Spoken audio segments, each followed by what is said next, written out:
이게 딥시크 같은 경우에도 체인 오브 소트를 막 생성을 하잖아요. 이 강학습을 통해 가지고 딥시크 이번에 발표한 딥 리서치라고 하는 것이 원모딩이 아니다. O3 미니. 네, 여러분 반갑습니다. 물이 자꾸 들어와서 당황해하고 있는 에러입니다. 오픈 AI가 아무래도 딥시크 사태 때문에 좀 충격을 많이 받은 것 같습니다. 이 오픈 생태도 가는데 딥 리서치라는 걸 내놨거든요. 이게 원래 구글에서도 딥 리서치라고 해서 오픈 AI의 이 리즈닝을 강화한, 그래서 생각을 많이 하면서 제가 늘 말씀드리죠. 되새김질을 계속 해가지고 뭔가 하는 그런 걸 내놨는데 그것과 똑같은 이름으로 딥 리서치라는 이름을 줬습니다. 훨씬 추천도 많이 찾고 자기가 알아서 온갖 것들을 다 찾아냅니다. 이런 추천들을 다 찾아낸 다음에 어떤 액티비티를 갖고 있는지도 보여주고요. 그런 다음에 몇 분 동안 계속 생각을 해가지고 굉장히 긴 보고서를 캔버스 형태로 이렇게 보내주는 형태가 되거든요. 현재는 프로모드 대상자를 통해서 점차 풀고 있는데 플러스 사용자들도 확대가 된다라고는 해요. 근데 뭐 한 달에 10개 미만 이렇게 좀 줄여서 한다라고 하니까 좀 제한적으로 하는 것으로 보이고요. 그도 그럴 것이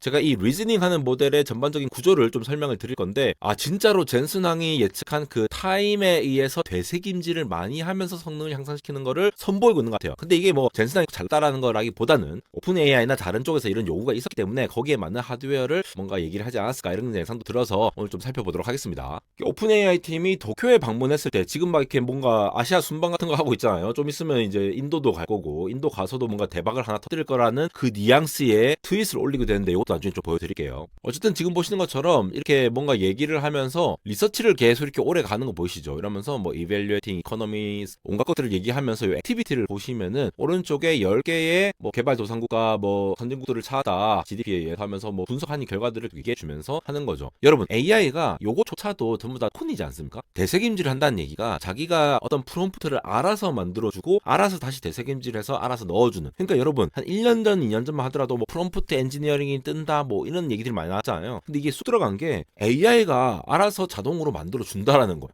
그러니까 인간이 알아서 프롬프트를 잘해서 할 필요 없이, 물론 필요 없다는 게 아니라 그 쓰임새가 좀 약하다는 거죠. 왜냐하면은 돈을 더 주고 쓰면은 AI가 알아서 이런 적절한 토큰들을 생성해주고, 생성해준 다음에 얘네들을 다시 되새김질해서 여러 번 찾고 또 레그를 통해 가지고 저런 사이트를 이용하고, 그렇게 하면서 이 정보들을 쫙 토대로 해서 그냥 LLM으로 쭉 나오는 것이 아니라 굉장히 양질의, 실제로 정확도도 굉장히 높아지거든요. 그런 보고서를 내준다는 겁니다. 지금 여기 보시는 게 결과물인데, 리서치 컴플리티드 인 11미니트 11분 만에 29개 소스에 통해 가지고 이렇게 한 것도 보이고, 그래픽도 나름 예쁘게 나오죠. 제가 프로 사용자가 아니기 때문에 뭐 이거를 제가 직접 해볼 수는 없겠지만 또 상당히 이 정확도가 높아진 거를 또 통계적으로 보여두고 있어요. 그것도 보여드릴게요. 자, 이 정도로 하면은 엔간히 우리 뭐 라이팅이라던가 아니면 어떤 그 서베이라던가 이런 것들을 차라리 사람을 여러 명 고용해가지고, 우리 흔히 이제 RA라고 하잖아요. 리서치 어시스턴트, 이런 분들을 고용해갖고 하는 것보다 그냥 이거 가입해가지고 찾는 것이 훨씬 더 효율적인 세상이 얼마 남지 않았겠구나, 혹은 이미 이거를 활용하시는 분들이 굉장히 많을 것 같아요. 오른쪽 보니까 이 소스들이 다 나오잖아요. 요 기반으로 했다라고 하고, 더군다나 이렇게 시간에 의해서 되새김질을 계속하는 형태로 하게 되면은 결국은 기존에 쓰는 그 GPU 한 번 출원할 때 쓰는, 그러니까 토큰별로 계속 생성하는 거를 더 오랫동안 할 수밖에 없잖아요. 이러면은 AI 인프라가 훨씬 더 많이 필요하고, 그러면 그럴수록 훨씬 더 저비용을 드는 그런 AI 모델이라던가 아니면 인프라 투자가 빅테크들의 경쟁에서 있을 수밖에 없다라고 보이는 부분들이 있죠. 최근에는 이게 오픈 AI API만 이용한 것이 아니라 오픈 AI API, 제미나이 API 이것저것 다 합쳐가지고 서로 왔다 갔다 이렇게 되새김질, 네 먹었던 거 네가 먹고 네가 먹었던 거 내가 먹고, 계속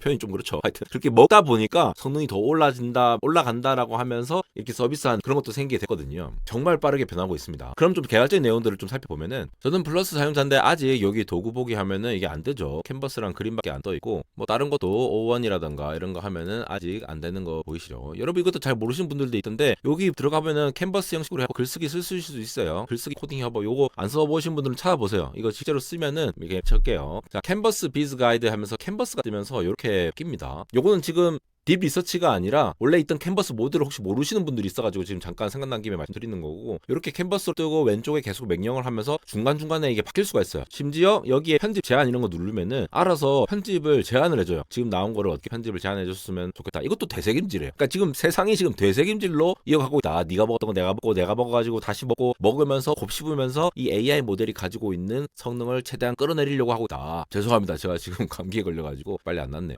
아니면 길이도 이렇게 조절을 할 수 있어요. 이렇게 올리면서 더 길게 할게 이런 거 한번 참고해서 써보시면 좋겠습니다. 어떤 이렇고 현재는 제가 이게 안 나와 있는데 그래서 딥리서치에 관련해서 오픈AI 홈페이지 직접 가서 보시면은 이렇게 자 일단 딥리서치라는 게 뭔가라고 제가 미리 보여드렸지만도 핵심은 이거예요. 오픈AI의 O3 모델을 사용했다. 이제 곧 출시가 될 예정이죠. 그러면서 수십 분 내에 인간이 수시간 걸리는 연구를 완료시키는 것을 목적으로 한다라고 얘기를 하고 있거든요. 에이전트 모델의 시작이라고 보시면 되겠고 자 웹브라우징도 여기가 얘기가 나오고 있고 이렇게 자신있게 얘기하죠. To create a comprehensive report 포괄적인 리포트를 작성해준다. 어떤 수준으로? 리서치 애널리스트 수준으로. 리서치 애널리스트를 고용하지 말고 내 거 쓰세요라는 얘기입니다. 이거. 그러면서 우리가 이걸 왜 만들었습니까? 라고 얘기를 보시면은 자 어떤 사람들 고용하지 말고 우리 걸 써라. 자 파이낸스 금융 쪽이죠. 과학 그리고 정책 쪽이라든가 그리고 엔지니어링도 그렇고 이런 부분들 다 얘기를 하고 있습니다. 그 다음에 굉장히 개인화되어 있는 어떤 추천 시스템이라든가 구매에 대해서 그런 것도 얘기를 하고 있고 그러니까 우리가 이런 거 서베이하려면은 굉장히 오래 걸리잖아요. 이런 것들을 AI가 서로 주고받고 하면서 대세김질하면서 해준다라는 내용들 계속 얘기를 하고 있는 거죠. 그러니까 사람이 연구할 필요조차도 없는 거예요. 모아가지고 얘가 어떤 거가 어떻고 이런 것들을 분석할 필요도 없이 알아서 적당히 정리해서 주겠다. 일반적으로 이게 5분에서 30분 정도 걸린다라고 해요. 굉장히 오래 걸리는 거죠. 그만큼 서버에서 이 챗GPT가 엔비디아 GPU에서 계속 돌아갈 거 아닙니까?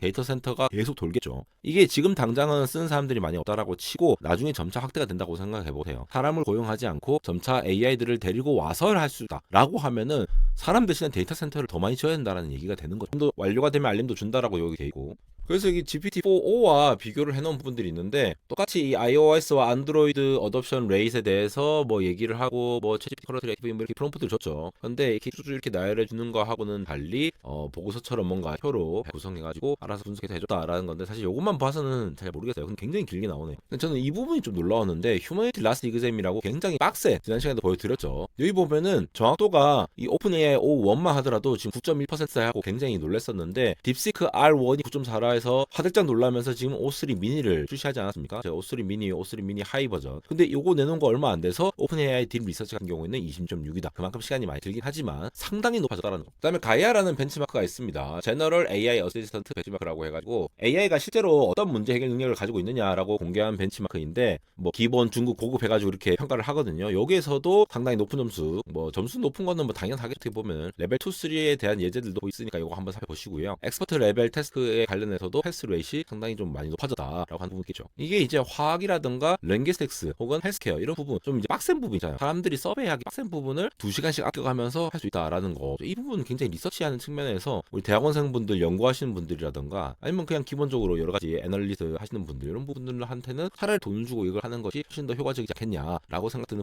부분들이 굉장히 많습니다. 오픈AI가 스스로 밝힌 리미테이션이라고 되어 있는 부분들은 일단 여전히 할루시네이션 얘기를 하고 있는데 할루시네이션 레이시 굉장히 낮아졌습니다. 좀 이따 보여드릴게요. 그리고 포매팅 에러 같은 거 약간 마이너하게 존재를 하는 것으로 보이고 내가 찾은 자료들이 진짜로 어떤 권위가 있는 신뢰할 만한 정보인가 아니면 루머인가 이런 것들을 구분하는 거는 좀 더 필요하다라고 하는 것들이 있으니까 이런 것도 주의 있게 보시면서 사용하시면 되겠네요. 여기 프로 유저 한 달에 100개 프로 유저조차도 한 달에 100개만 하시고 플러스나 팀 유저들은 이제 좀 이따가 될 거다라고 하는 거 보이시죠? 근데 재밌는 게 이 젠슨왕이 하던 얘기들이 그대로 가는 게 너무 좀 웃겨요. 프리트레이닝 스케일 그러니까 기존에는 AI 모델을 계속 키워왔다는 거죠. 키우면서 점차 그때 막 뭐 GPT-3는 1750개다 나중에 4000개다 1조개다 막 이러면서 파라미터 개수가 점점 커지면 커질수록 성능이 커지는 게 너무 자명하게 보이니까 이 스케일링 로우가 이렇게 가다가 점차 이 성능이 수렴되어 왔는데 포스트 트레이닝으로 또 스케일링을 하다가 이제는 시간 들여가고 테스트 타임 스케일링 사고를 하는 시간을 줬다라는 거예요. 어떻게 보면 컴퓨팅을 하는데 우리가 너무 시간을 안 주지 않았냐. 시간을 충분히 주니까 얘가 스스로 뭔가 판단을 하면서 사고를 할 수 있는 능력을 키워왔다라는 거를 그대로 일려가는 거죠. 그만큼 엔비디아 GPU 혹은 AI 칩들이 굉장히 많이 필요할 거다라고 보는 부분들이고 빅테크들이 브로드컴을 통해 가지고 자체 칩을 설계하는 이유도 다 여기에 있겠죠.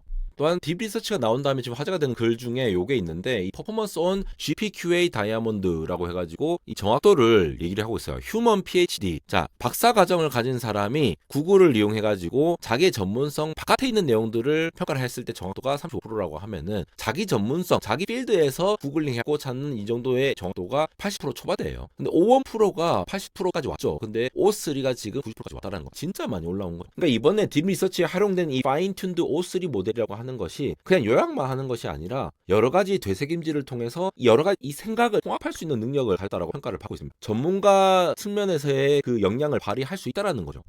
올해는 이제 AI 에이전트의 시대라는 말을 굉장히 많이 하셨는데, 이거는 이제 AI 서비스 측면에서 그런 얘기를 하시지만 AI 모델 그리고 AI 모델의 성능을 개선하는 데 있어서는 저는 지금 이 타임 테스트 스케일이라는 이 테스트, 이게 더 중요하다고 봅니다. 왜냐하면은 실제로 성능을 끌어올리는 방식으로 가고 있기 때문에, 리즈닝이죠. 리즈닝, 추론을 잘할 수 있는 능력, 사고를 잘할 수 있는 능력으로서 시간을 많이 들이면서 AI 모델의 성능을 끌어올리는 방식으로 이 O3를 기반으로 한 딥 리서치라는 게 등장한 게 굉장히 의미 있는 사건이라고 보이고 있고요. 이게 딥시크 같은 경우에도 체인 오브 소트를 막 생성을 하잖아요. 이 강학습을 통해 가지고 딥시크 R1 제로라는 모델을 통해 가지고 자기가 스스로 체인 오브 소트로 프롬프트를 막 생성을 하는 거예요. 시간을 들면 들릴수록 그 체인 오브 소트를 가지고 와서 다시 베이스 모델과 결합해서 R1이라는 최종적인 모델을 만드는 형식이 되는데, 이 단계별 사고를 유도하는 것이 사실 퍼플렉시티 같은 것도 그것 때문에 유명했잖아요. 근데 이 시간을 더 들이면 훨씬 더 고급스러운 반응을 이끌 수 있다라는 측면에서 이 토큰을 알아서 더 많이 생성할 수 있는 거죠. 알아서 더 생성하고 되새김질해서 더 깊은 사고가 가능할 수 있다라는 거. 이렇게 되면은 비용이 커질 수밖에 없고 코스트를 많이 들여서 더 나은 성능을 이끌어낼 수 있다라는 거, 상당히 의미 있는 결과가 아닐까 싶습니다. 결국 AI 기반의 연구가 되는 시대가 도래했다라고 볼 수가 있는데, 그냥 AI가 야 AI 이거 맨날 재미로 쓰지 어디다 갖다 써라고 하는 것이 실제로 연구하는데 더 폭넓게 쓰일 수 있다. 연구뿐만이겠습니까? 산업 분야라든가 여러분 투자하시는 분들은 애널리스트 보고서 다 올려가지고 요거에 대해서 결론을 내줘 이렇게 할 수도 있는 거고, 굉장히 많은 분야가 있지 않겠습니까? 그러니까 이 AI 툴을 얼마나 잘 쓰냐라고 하는 것이 굉장히 핵심이 되는 역량이 될 수가 있다는 거죠. 그래서 결국은 이 웹 검색을 토대로 해서 데이터를 해석하고 분석하고 종합 보고서를 생성하는 형태로 텍스트나 이미지, PDF 이런 것들을 대량으로 처리할 수 있는 방향으로 계속 이제 발전이 되고 갈 텐데, 이거에 대한 퀄리티가 아마 올해에는 상당히 어느 정도 수준으로 올라오지 않을까. 물론 뭐 돈이 비싸긴 하겠죠. 근데 이 돈을 주고도 쓰는 것이 전체 비용을 훨씬 더 줄일 수 있다라고 기업들이 판단을 하게 되면은 고용 시장에서도 영향이 미치지 않을까 싶은 생각도 들고요. 제일 좋은 거는 여기 이제 출처가 정확하게 표현이 된다라는 부분들, 그 과정들이 쭈루룩 나온다라는 거, 이런 인터페이스도 상당히 좋은 것 같습니다. 자, 그런데 더 무서운 부분 이 부분이에요. 샘 앨트먼이 자 이렇게 얘기를 했어요. 이번에 발표한 딥 리서치라고 하는 것이 원모 띵이 아니다. O3 미니. 무슨 말입니까? 이 one more thing이라고 하는 게 맨날 애플에서 there's one more thing 하면서 예전부터 스티브 잡스 시절부터 깜짝 놀랄만한 발표를 한 개 더 추가를 했잖아요. 근데 이 딥 리서치라는 게 놀라운데 이게 one more thing이 아니라고 하는 겁니다. 이제 곧 인도에서도 또 이 개발자 이 대회가 있어가지고 오픈AI가 얘기할 때 거기서 발표할지 모르겠는데, 한국은 굉장히 폐쇄적으로 그냥 이 얘기가 끝나죠. 대중들한테도 별로 안 알려지고 했는데 인도 가서 아마 이 원몰팅을 발표하지 않을까, 이런 기대감을 심어주고 있고요. 실제로 이분은, 이 알다오신 분은 오픈AI의 이벤트나 마케팅을 하시는 분인데, 자기가 하고 있는 이 프로젝트가 48시간밖에 안 남았다라고 트윗을 올렸어요. 자, 48시간 지금 올린 게 11시 45분 2월 3일 11시 35분이잖아요 지금 시간이 2월 4일 밤 11시 13분이니까 24시간 전에 올렸는데, 앞으로 24시간 후에 뭔가 자기가 워킹온 하고 있는 것도 나올 거다라고 얘기가 되고 있으니까, 이것도 뭔가 좀 대단한 게 나오지 않을까 라고 기대가 되는 부분들이 있습니다. 좀 더 기다려 보시죠. 안될공학 해외 채널도 이렇게 빠르게 구독자가 올라가고 있습니다. 많은 분들 사랑해 주시고 많은 피드백도 주시기 바랍니다. 여러분 이제 댓글 피드백 주신 분도 있어가지고 그런 것들 반영하려고 노력하고 있고요. 인스타그램도 구독자 3,000명을 넘어가면서 이렇게 유튜브에서 다루지 않는 짤막짤막한 이런 클립들, 이런 영상들을 보여드린다고 하거나 짧은 소식들 이렇게 전달 드리고 있으니까 많은 정보 얻어가시기 바랍니다. 지금까지 에러였습니다.